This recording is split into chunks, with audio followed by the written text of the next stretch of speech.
Ini adalah pelabuhan terbesar di Sungai Guangzhou. Orang-orang menyebutnya Jalan Sutra menuju dunia.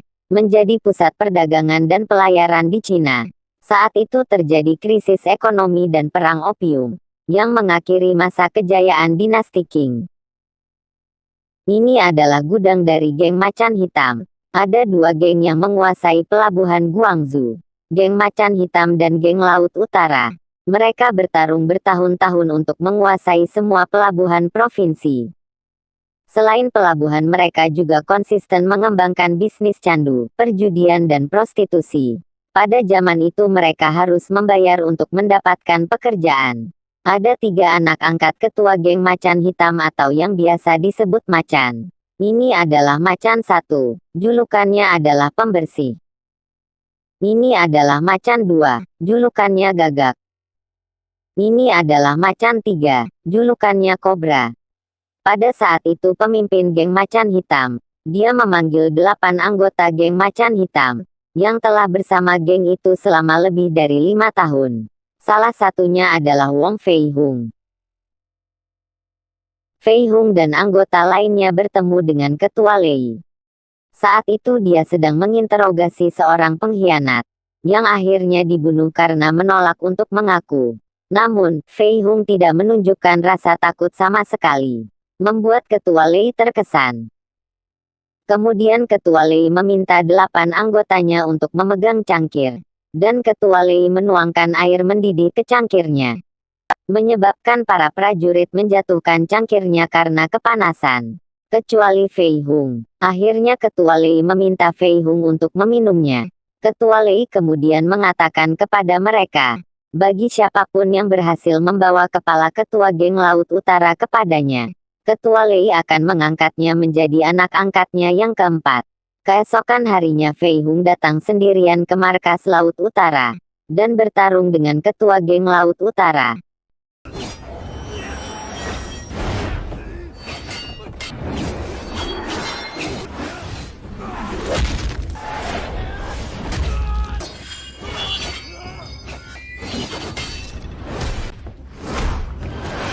Dan Fei Hung berhasil memenggalnya.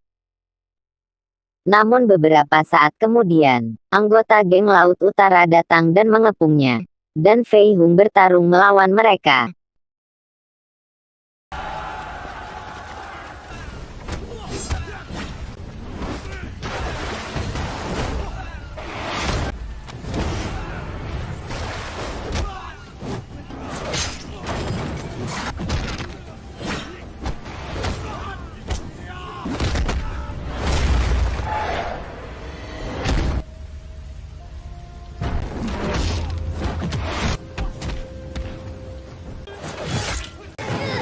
Tapi pada akhirnya, dia kalah karena lawannya terlalu banyak. Untungnya, salah satu temannya datang menyelamatkannya, dengan menyalakan kembang api untuk mengalihkan perhatian musuh. Fei Hung dibawa kembali ke markas geng Macan Hitam dalam keadaan tidak sadar. Ketua Lei melihat Fei Hung membawa bungkusan yang berisi kepala geng Laut Utara. Ketua Lei terlihat sangat senang. Dan ia berkata di depan anggotanya yang lain, mengangkat Fei Hung sebagai anak angkat keempat. Dan ketua ingin Fei Hung segera diobati. Dan orang yang merawatnya adalah salah satu temannya. Dia membalas budi karena Fei Hung telah menyelamatkannya di masa lalu, meskipun Fei Hung tidak pernah ingat melakukannya. Sesaat Fei Hung teringat masa kecil saat dia bermain dengan saudara angkat laki-lakinya Xiao Huo. Dan 2 temannya Xiao Hua dan Ama. Xiao Hua saat itu dibawa penjahat ke tempat bordir untuk dijual. Fei Hung dan kawan-kawannya berusaha melawan penjahat itu, tapi kalah karena Fei Hung masih kecil. Keesokan harinya, putra pemimpin Laut Utara, Wulong, sangat marah dan hancur hati.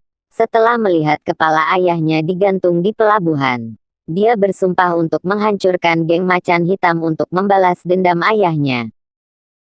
Dan saat bertemu mitra asingnya, Wulong marah karena ditinggalkan mitra asingnya, yang berpindah mitra dengan geng Macan Hitam, karena mereka hanya mau bermitra dengan penguasa pelabuhan.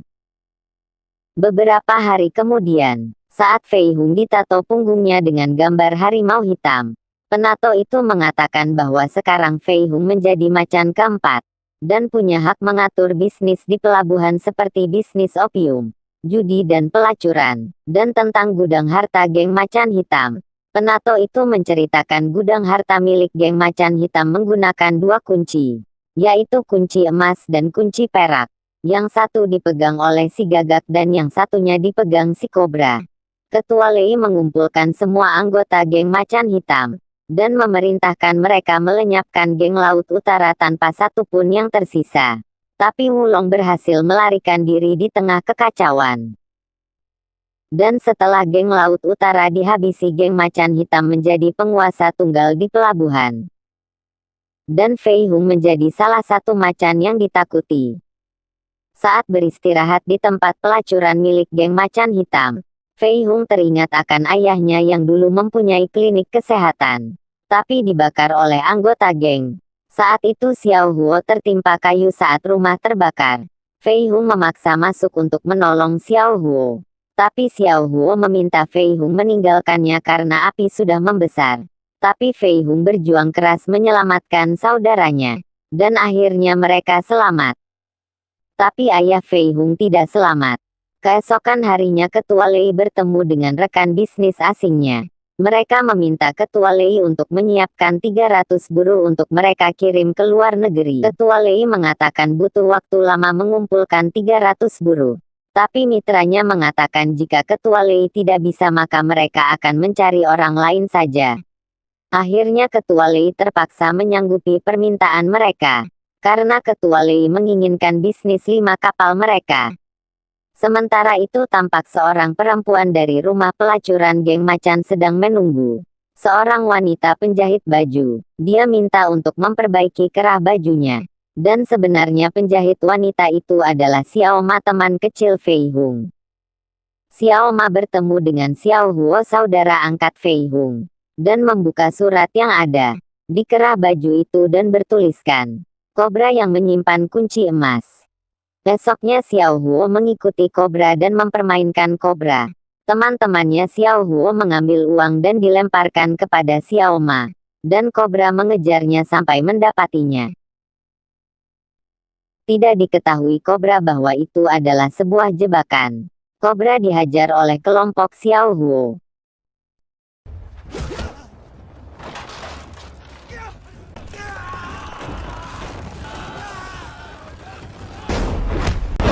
Dan akhirnya Kobra meninggal. Kunci emasnya digandakan oleh Xiao Ma dan yang asli dikembalikan.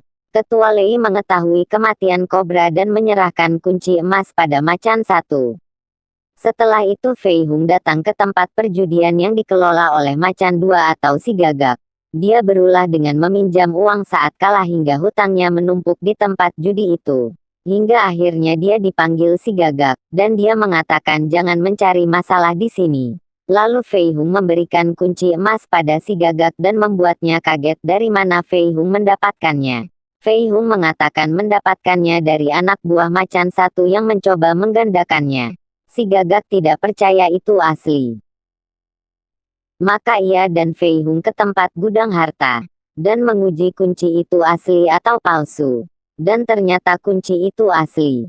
Dan Fei Hung masuk ke dalam gudang itu. Setelah itu Fei Hung memancing dan memberikan ikan hasil pancingannya kepada orang yang juga sedang mancing di sana. Dan ternyata orang itu adalah Xiao Huo, saudara angkat Fei Hung. Setelah pulang Xiao Huo menemukan kertas dalam ikan itu yang berisikan gambar peta menuju gudang harta geng macan. Dari sini kita tahu bahwa Fei Hung menyusup ke geng macan untuk menghancurkan geng itu. Dan dia bekerja sama dengan Xiao Huo, saudara angkatnya. Saat Fei Hung bersama dengan Ketua Lei, tiba-tiba Wulong dan anak buahnya datang. Dia ingin membalas dendam pada Fei Hung. Maka pertarungan pun terjadi.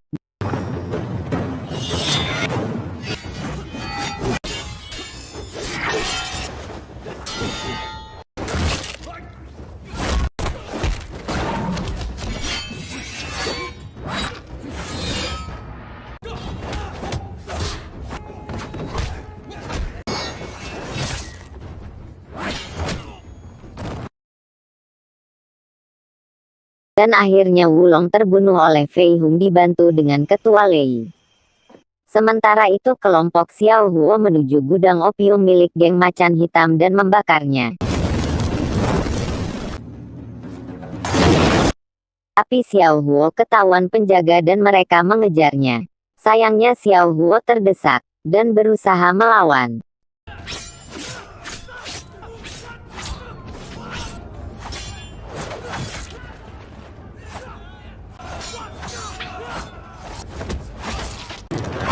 Tapi akhirnya tertangkap.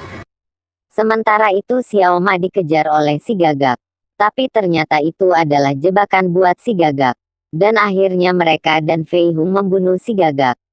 Sementara itu masyarakat miskin menjarah harta dari gudang harta milik macan hitam, yang telah dibuka oleh Xiao Ma dan kelompoknya. Fei Hung tahu Xiao Huo tertangkap dan ingin melepaskannya. Tapi Xiao Huo tidak mau karena mimpi-mimpi yang mereka rencanakan akan berantakan. Dan geng macan hitam tidak bisa dimusnahkan. Tiba-tiba Ketua Lei datang. Dan meminta Fei Hung memotong lidahnya. Tapi mendadak macan satu datang dengan membawa mayat si gagak. Lalu macan satu menanyakan pada Xiao Huo siapa yang membunuh si gagak.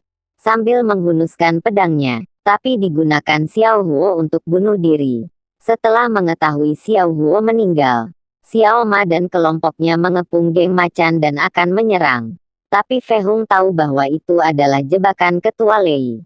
Dia meminta seorang pencerita buta untuk mengubah ceritanya, untuk menjadi signal agar Xiao Ma dan kelompoknya mundur. Dan akhirnya mereka mundur. Hal ini membuat Ketua Lei kesal dan marah, dan memanggil pencerita buta untuk menanyakan mengapa ceritanya diubah. Pencerita buta mengatakan ada yang menyuruhnya. Dan untuk mencari tahu siapa yang menyuruhnya mengubah cerita, maka disuruhlah anak buah Ketua Lei untuk berbisik pada pencerita buta itu. Agar pencerita buta itu mengenali orang yang menyuruhnya tadi. Termasuk Fei Hung. Dia membisikkan bahwa dia yang membakar gudang opium dan membuka gudang harta. Maka pencerita itu pun menggelengkan kepalanya. Ketua Lei pun jadi kesal. Saat malam macan satu sedang di dalam pemandian. Tiba-tiba datanglah dua wanita dari rumah pelacuran geng macan. Wanita itu mengatakan rahasia dari Fei Hung. Karena dia kesal Fei Hung mencintai wanita lain. Wanita itu menggoda macan satu dan saat lengah, dia mencoba membunuhnya dengan jepitan rambutnya. Tapi macan satu mengetahuinya dan membunuh wanita itu. Lalu dia mengambil pedangnya dan menghampiri wanita yang lain. Dan ternyata dia adalah Xiao Ma. Dan Xiao Ma membunuhnya. Dan ternyata wanita penghibur tadi adalah Xiao Hua. Teman kecil Fei Hung yang dibawa penjahat ke rumah bordir waktu kecil. Besoknya di depan makam Xiao Huo dan Xiao Hua, Fei Hung mengajak mereka bersatu. Melakukan revolusi dan menghancurkan yang jahat. Dan mereka beramai-ramai menuju klinik leprosi. Di mana ada 300 buruh ditahan di sana. Ketua Lei menjadi marah dan memerintahkan barang siapa bisa membunuh Fei Hung akan menjadi anak angkat Ketua Lei satu-satunya. Maka anggota geng macan hitam mencari Fei Hung dengan membabi buta. Akhirnya buruh-buruh yang ditahan berhasil dibebaskan. Lalu mereka menuju markas macan hitam. Tapi untuk menghindari pertumpahan darah, Fei Hung mengajak Ketua Lei untuk berduel dengannya. Ketua Lei pun menyetujuinya, dan yang menang menjadi penguasa di sini. Sebelum pertarungan dimulai Fei Hung membakar sisi markas itu. Dan mereka bertarung dalam kepungan api.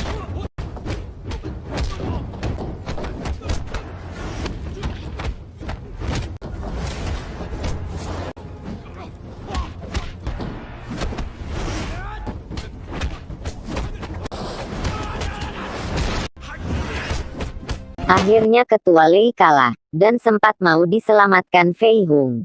Tapi ia menepis tangannya dan memilih mati.